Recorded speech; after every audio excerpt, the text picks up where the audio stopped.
안녕하세요. 민원연의 미디어 탈곡기 34화 시작하겠습니다.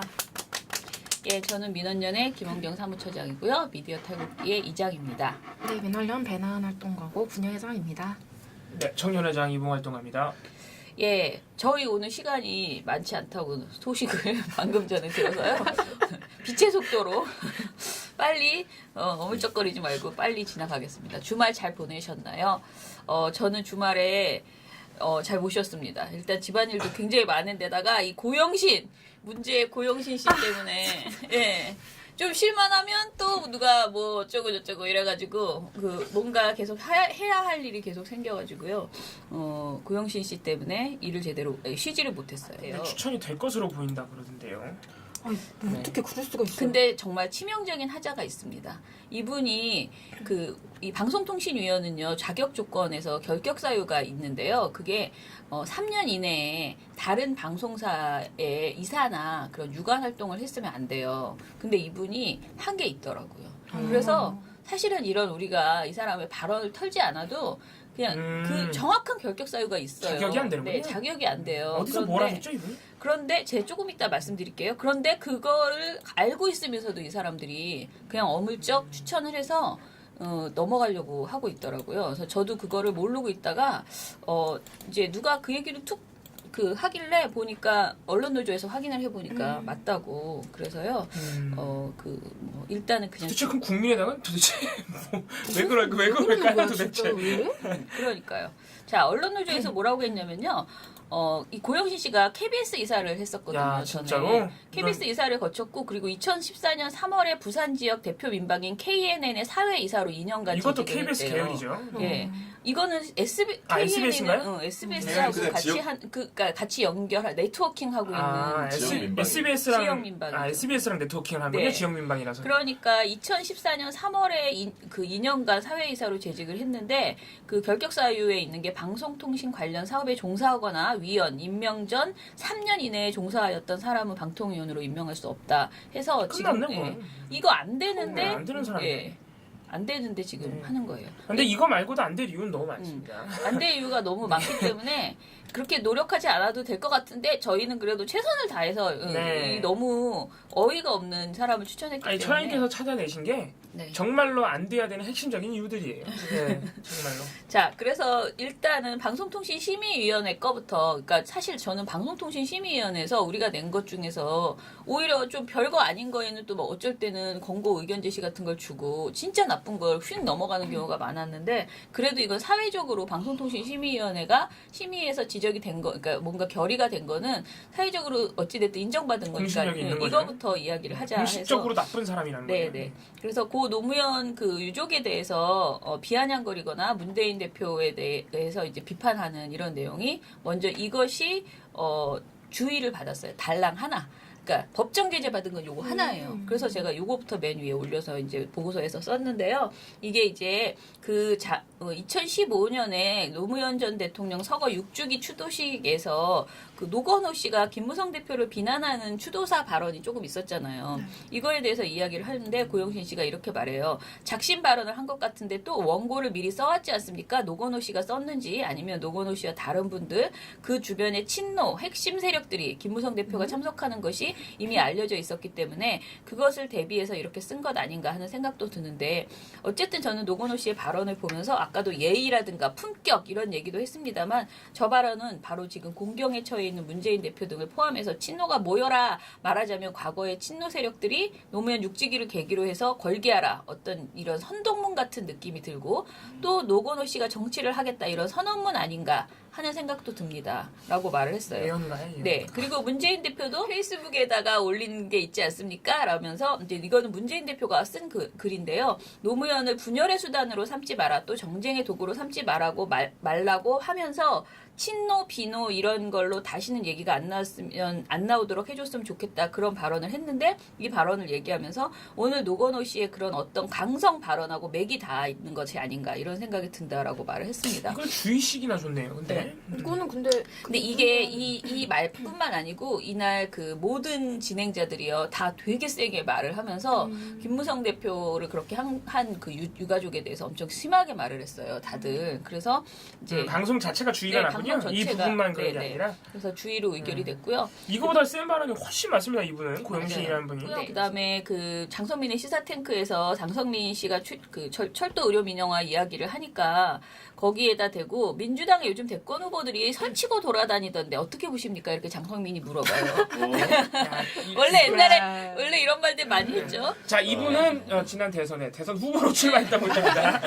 몇 번이었지? 네, 8월인가. 뭐 그랬더니 9월인가. 고영신 씨가 뭐라 그러냐면 지금 대권 타령할 때가 아니고요. 정치권이 너무 이런 국가적 과제에 대해서 뒷북이나 치고 있거든요. 라고 이렇게 말을 합니다. 그래서 대권 후보들에 대해서 비아냥거리는데 이제 쿵짝을 맞췄다. 그래서 이것이 권고 의결이 났고요. 제일 나쁜 건 사실 이거였는데 이희호 여사가 여유가 없어서 폐물을 팔았다. 그리고 DJ 스위스은행 그 돈이 사실인 것 같다는 식으로 말을 하거든요. 이건 거의 심각한 명예훼손이자 허위 사실 유포죠. MBN의 뉴스와이드라는 프로그램에서 작년 총선 때 그 김홍걸 교수가 더불어민주당에 입당하게 됐잖아요. 이 당시에 엄청 종편에서 말들이 많았어요. 이제 그것이 사실은 굉장히 민주당에 큰 힘이 되었기 때문에 이걸 비판하는 목소리가 컸는데요. 이때 고영신 씨가 사실인지는 모르겠지만 정치권에서 저 난리를 치는데 내가 뭐 들은 얘기예요. 이희호 여사가 경제적으로 그렇게 여유가 없는 모양이에요. 그래서 가지고 있는 폐물을 팔았다는 얘기가 있습니다. 거기 누가 버는 사람은 없잖아요. 홍일이 다들 뭐 대가족이고 쓸 일은 많고 라고 말했고요. 그 다음에 그동안 DJ가 뭐 어디다가 스위스 은행에다 어쨌다 저쨌다 실제인 것 같아요. 라고 말을 했어요. 이건 정말 심각한 장난 아닌데요. 근데 더 웃긴 건 방심위가 이건 또 권고를 줬어요. 네. 권고는 이제 행정제재에 불과한데. 네. 그러면서 네. 그런 분한테 가서 이심이 어쩌니 저쩌니 하는 게 참 정치권들이 해도 너무한다는 생각을 하고 있어요. 라면서 그랬더니 송지연 진행자가 이런 얘기 못 들으셨죠? 이 얘기 어디서 들으셨어요? 계속 확인해 보는 거야 이거를. 근데 그거 확인을 너무 말이 안 되는 되는 거니까. 얘기니까. 이건 도대체 그러면서 어디서 들은 거예요? 어디서? 라고 계속 물어봤는데 국민의당에서 들었나? 네, 지금 요즘 들리는 말로는 그렇게 그러니까 네, 지금 네. 국민의당하고 연결됐다는 게 나왔으니까. 국민의당에서 들은 얘기라고. 국민의당은 그럼 DJ 관련한 그렇게 허위 사실을 그렇게 퍼뜨리고 다닌다는 얘기입니까? 모르죠. 자, 그래서 요거는 동교동계를 자처하는 분들이? 이거는 정확하게 공정성, 객관성, 품위유지 위반으로 요 발언으로 행정지도인 권고를 받았습니다. 또 하나 있는데요. MBN 뉴스와이드에서 또 그 다음에는 문재인 더불어민주당 전 대표의 고 김대중 대통령 생가 방문을 평가를 한 적이 있습니다. 여기서 고영신 씨가 가셔가지고 말씀 중에 가장 중요한 게 김대중 대통령님 그립습니다. 그랬거든요. 뭘 그리워했는지는 모르겠지만 아마 김대중 대통령이 정계 은퇴했다가 복귀를 했지 않습니까? 뭐 그런 행로가 그리웠는지 그런 생각도 듭니다만 이렇게 말하고요. 또 김원걸 씨를 거기에 대동했는지 본인으로서는 DJ와 노무현의 적통이 만나서 이렇게 우리 화합한다 이런 메시지를 주려는지 모르지만 김원걸 씨는 DJ에 김대중 전 대통령의 뭐 어떤 생물학적 DNA를 물려받았을지는 모르지만 호남에서 그분이 어떤 정치적 자산이랄까 그런 DNA를 물려받았다고 생각하는 사람은 없어요. 그런 분을 그렇게 호위무사처럼 대동하고 간 것도 모양새가 나쁘고라고 말을 했어요. 이 그래서 사람은 너무 자기 정치적 목적이 뚜렷한데요. 그렇죠. 아니 이분이 이렇게 민주당 공격한 말 말고요. 막 박근혜 엄청 옹호하는 그런 말들이 있는데. 그 그런 건 엄청 얘기 없나요? 옹호한 거네. 그건 뒤에 있는데요. 네. 그 엄청 옹호한 건 주로 그 이제 병기 이런 식의 변기. 이분 박근혜 씨 되게 좋아했어요. 고영신 씨가. 애틋하게 국민의당이 되게. 박근혜 씨 되게 좋아하는 분을 지금 방통위원으로 이분이 차관급으로 박근혜 무려 씨보다 사실 더 좋아하는 거 홍준표 추천한 겁니다. 홍준표 씨 아닌가요? 네. 심각해요 지금. 이분 예. 정신세계? 아무튼 좀 특이하신 분입니다. 그리고 뭐 비뚤어진 여성관이라고 해서 여성 비하 발언이 있다고 해서 지금 여성단체에서 공동 논평을 냈습니다. 근데 이 논평은 사실은 저는 개인적으로는 이 방송에서 고영신 씨만 문제 발언한 게 아니고 완전히 최고 갑은 강용석 씨였거든요.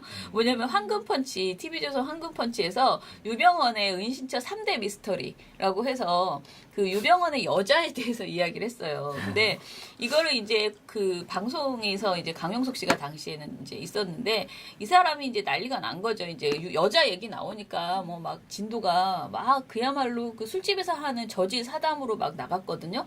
근데 여기서 이제 강용석 씨가 뭐라고 하냐면 뭐냐면 고영신 씨랑 관련된 발언만 제가 뺀 건데 은신처에 30대 신여성이 있어서 화제가 되고 있는데요 라고 물어봐요. 그랬더니 고영신 씨가 여성들의 시중을 받는 것으로 이렇게 돼 있죠. 이단 교주들이 대개 보면 그런 행태를 보이고 있습니다 라고 말하고요. 그렇게 이제 말하니까 강용석 씨가 신이 나서 신여인이 지금 제일 젊은 것 같아요. 33으로 알려져 있는데 그리고 거의 잠자리를 같이 한 것 아닌가 하는 그런 생각이 들어요. 진짜 방송에서 할 말이 있고 안 할 말이 있지. 나쁜 사람들이네. 또 곽대경 씨라는 분이 이렇게 말해요. 저희들이 일반적으로 이야기할 때 장기도주하는 사람들이 4가지가 필요하다. 차량, 자금, 정보, 여성이 필요하다. 이렇게 말해요. 그랬더니 다 필요한 이유를 다 얘기해 주는데 제가 그건 다 줄였고요. 그랬더니 고영신 씨가 여기서 이렇게 말합니다. 여성들의 성격이 남자에 비해서 훨씬 어떤 집착이 강하지 않습니까? 그런 측면들이 있어서 또 이번의 경우 같은 그것은 그런 헌신적인 경우에 따라서 이 사람들은 맹신자이기 때문에 나는 순교해도 좋다 이런 생각들을 여성들은 많이 갖는 것 같아요. 미친 거야 진짜. 이건 미친 거야.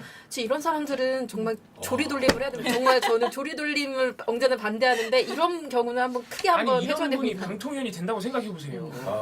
이런 이렇게. 방송을 추천할 거 아니에요. 방통위원이 되면.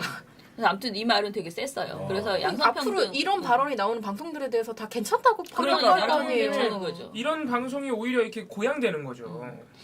박원순 시장이 호남에 구애를 했다. 그리고 스토킹을 하는 수준이다. 북치고 장구치고 뭐 이렇게 막 그런 표현을 쓰면서 비아냥거립니다. 박원순 시장이 1박 2일 동안 그 광주에서 당선자 워크숍, 뭐 20대 국회의원 당선자 워크숍에 그 박원순 시장이 갔나 봐요. 근데 이 얘기를 하면서 그 박원순 시장도 내려가시고 5.18을 전후해서 전부 내려가시는데 저는 이게 좀 구애를 넘어서 호남 사람들 입장에서 보면 이건 스토킹이나 이 아니냐. 구애가 좀 지나치면 스토킹 아닙니까? 라고 하면서 북치고 깽가리치고 장구치고 하고 있다. 호남 사람들 입장에서 보면 이건 스토킹이다라고 계속 이 스토킹 얘기를 3번이나 이렇게 이야기를 합니다. 그리고 박원순 시장이 그 또 광주에서 한 이야기를 가지고 박원순 시장이 그 문재인은 안 된다는 인식을 지금 심어준 것이다라고 말을 해요. 그러니까 호남 민심에 대해서 강력히 박원순 시장이 이제 그 호남에 갔다는 것을 얘기를 하면서 호남 민심에 대해서 강력히 대시를 하면서 문재인 거 보니까 반기문 총장한테도 훅 떨어지던데 호남은 이제 틀렸어 저 양반은 그렇게 인식을 심어주는 것이지요 라고 말을 해요. 그러니까 이렇게 박원순 씨가 하고 있다는 거예요. 박원순 시장이 자기가 막 그 사람의 행동을 그렇게 진단을 하는 거지. 그다음에 손혜원 의원 상표 표절 논란 있었잖아요. 그때 이 사안을 얘기를 하면서 좀 전에 제가 말한 건 의견 제시를 받았고요. 요것도 의견 제시를 받았는데 그 이부자리 그 논란을 하면서 아직 이때가 논란이 시작되는 그런 시기였거든요. 그런데 이거에서 3분 다 문재인 대표께서 정말 공을 들여서 모셔온 분들이고 그동안 뭐 여러 가지로 활약을 많이 했었는데 잇따라 지금 실수를 하고 있습니다. 라면서 문 대표가 자신에 대해서 특별히 공을 들여서 모셔왔다는 어떤 자만심이 있을 수도 있고 특히 초선 의원들이 갖고 있는 2가지 문제점의 하나가 공명심입니다. 내가 국회의원 됐으니 나도 뭐 할 건 한 건 해야지 하는 공명심이 있어서 과욕이 나온 것이다. 이렇게 지적을 했는데 이것도 객관성 그러니까 일단은 이거는 대담 토론 프로그램 위반인데 사실 이거는 이때 이 의혹이 이렇게까지 비판받을 내용이 아니었기 때문에 뭐 그냥 지나갈 만한 대단 내용. 프로그램이 그게 이런 의혹에 대해서 말을 할 때 쌍방간의 의견을 공정하게 다뤄주도록 규정이 되어 있는데 그 부분을 어겼다는 지적이죠. 그리고 이제 저희 민원연 보고서에는 사실 이거보다 훨씬 세요. 네, 더 센 게 그러니까 많은데 당심위에서 제재를 안 받은 게 더 세요 오히려. 예, 맞아요.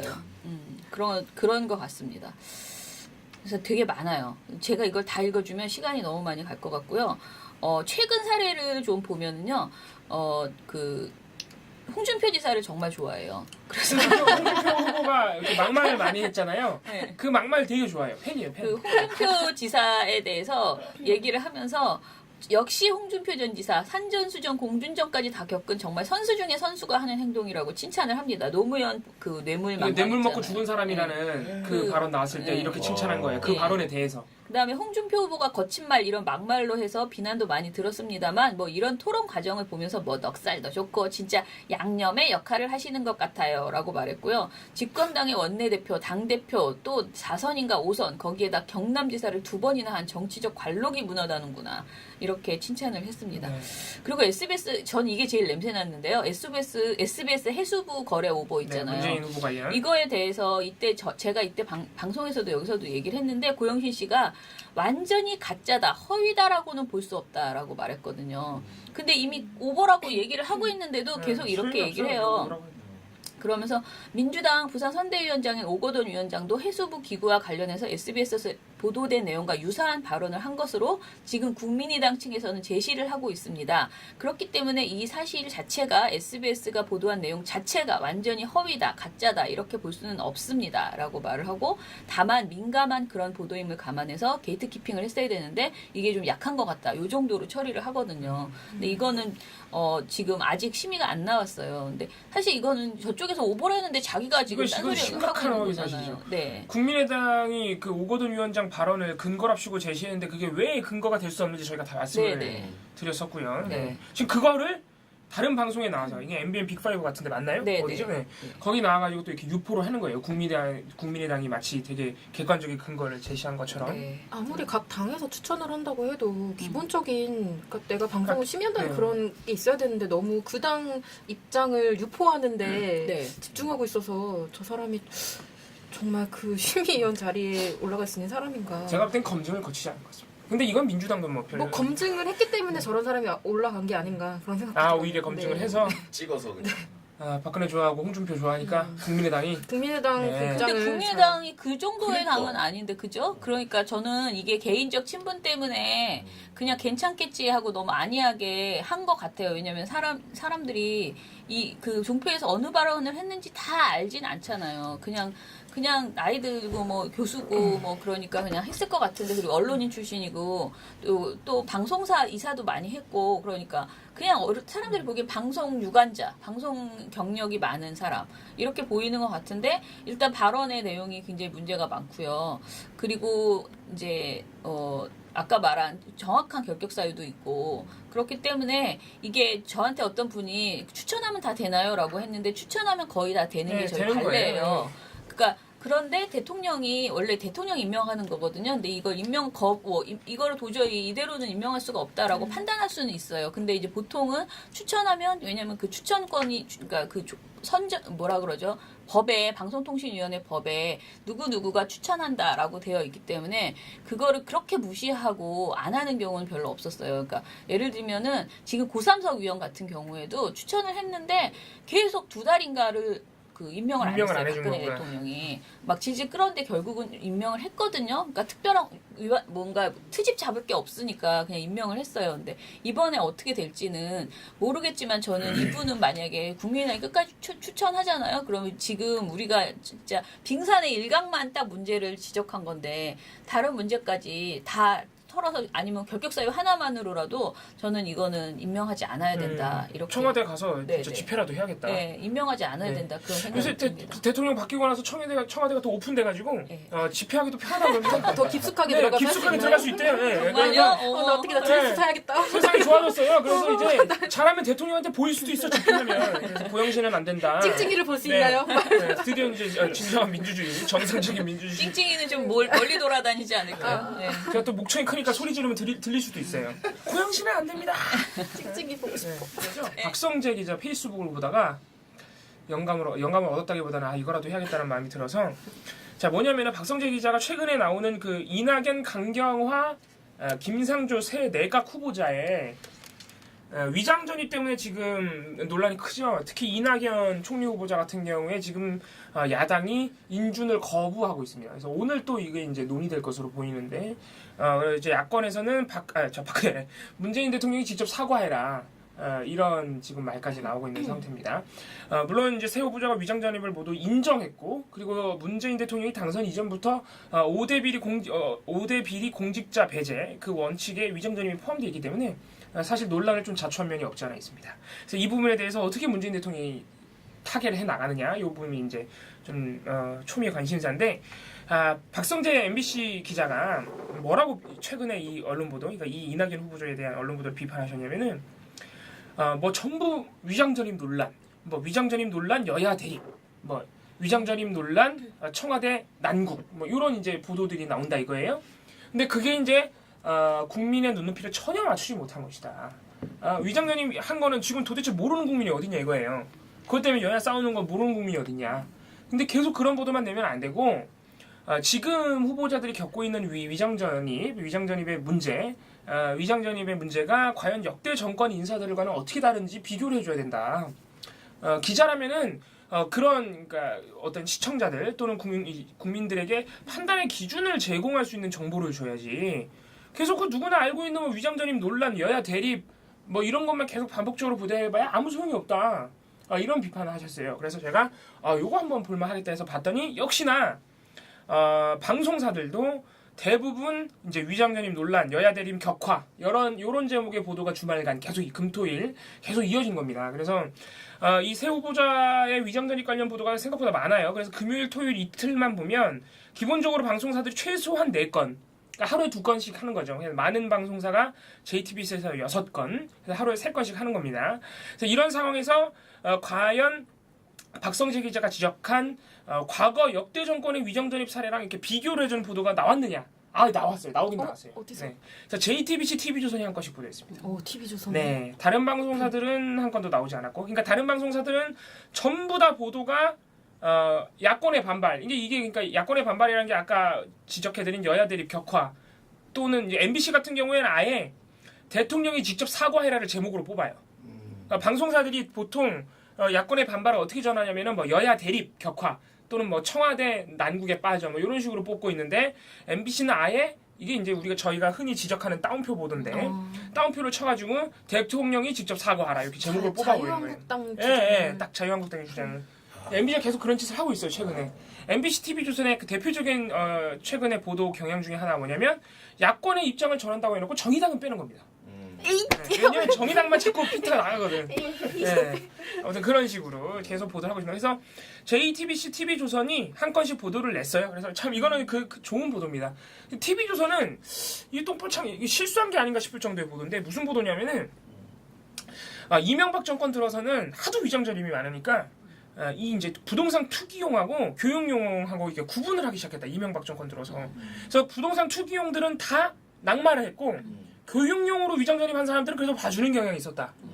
결과가 자꾸 다르니까 이번에 이렇게 논란이 또 터졌으니까 이번에라도 확실한 기준을 만들자. 좋은 보도.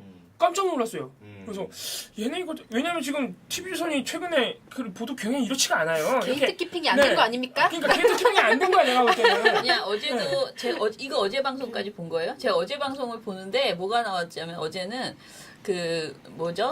사과를 전에 한 명도 대통령이 한 적이 없다가 나왔어요. 그러니까 다 비서실장이나 뭐 그 차원에서 사과했지 이거를 무슨 대통령이 사과한 적이 없다라는 게 TV조선에 나온 거예요. TV조선이 지금 제가 주말에 게이트키핑 안 하고 있는 것 같습니다. 구독자는 쉰 거야. 휴가 가셨습니다 지금. 휴가 갔어. 지금 왜 이러지?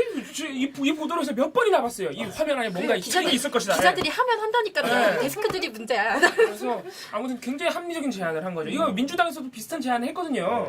인사 원칙을 미안하다. 어쨌든 우리 정부가 문재인 정부가 뭔가 이렇게 검증이 좀 누락된 것 같으니까 인사 절차를 그럼 다 같이 만들자 한번.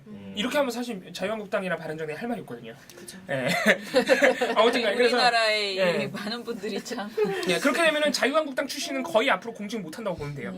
그래서 그런 제안을 TV조선이 해준 셈이거든요. 그래서 굉장히 깜짝 놀랐던. 그래서 제가 혹시 이 보도에 뭔가 트릭이 있을까봐 몇 번이나 돌려봤던.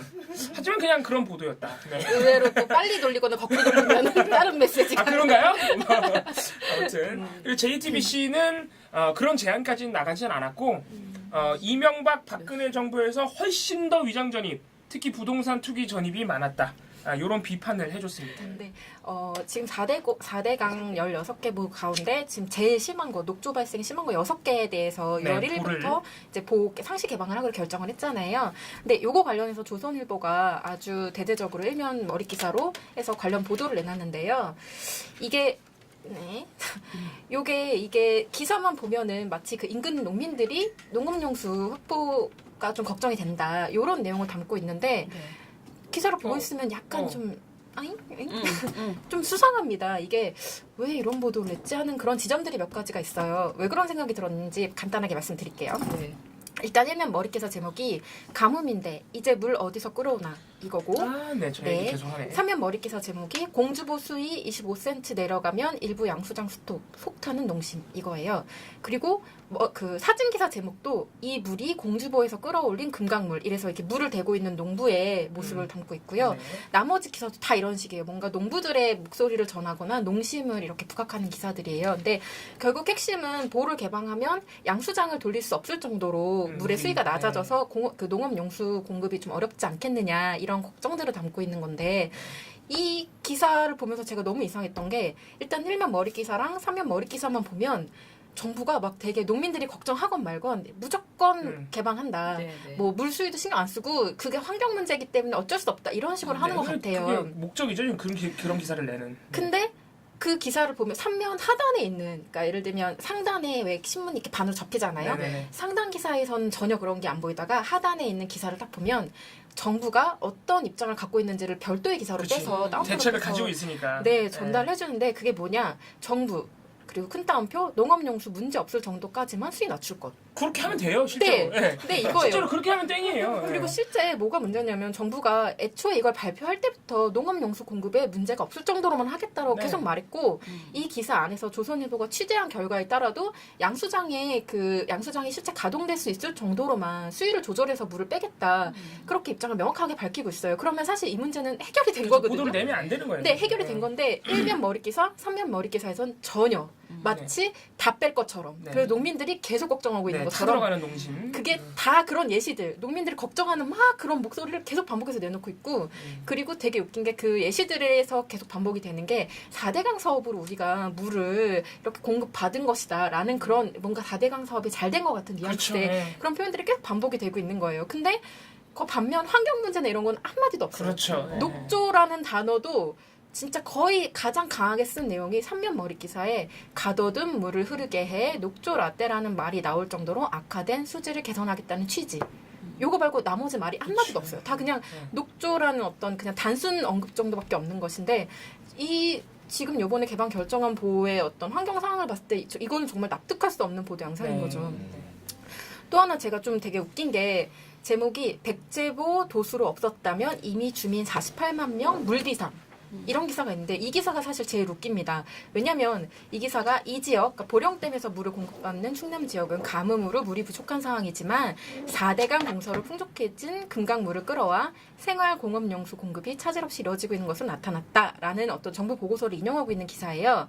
근데 되게 웃긴 게 4대강 사업 하지 않아도 금강물 도수로로 끌어다 쓰는 건 진짜 누구든지 할 수 있는 일이거든요. 네. 그러니까 이거는 말 그대로 경강부회다. 그래서 이렇게 생각을 하고요. 진짜 이거는 아무리 봐도 몇 번 읽어봐도 기본적으로 농심 이런 걸 앞세워서 문재인 정부 이번 보호 개방 결정을 좀 폄훼하고 4대강 그 사업은 약간 잘된 사업이다라는 걸 좀 이렇게 드러내려고 하는 그런 기사가 아니었나라는 의문이 들었습니다. 네. 네. 근데 이 신문으로 계속 편집 가지고 이렇게 장난치는 문제가 너무 심각해서 사실은 대책을 좀 이제 온라인으로 이렇게 건건이 유통되는 네, 상황이어서 예. 네. 좀 대책이 마련될 필요는 있는 것 같습니다. 자, 지금 바깥에서 마음을 네, 기다리시는 기다리셔서요. 분이 있어서 저희 정리해야 마치겠습니다. 됩니다. 민원년의 미디어 탈북기는 내일도 열심히. 털어드리겠습니다. 탈탈탈. 탈탈탈.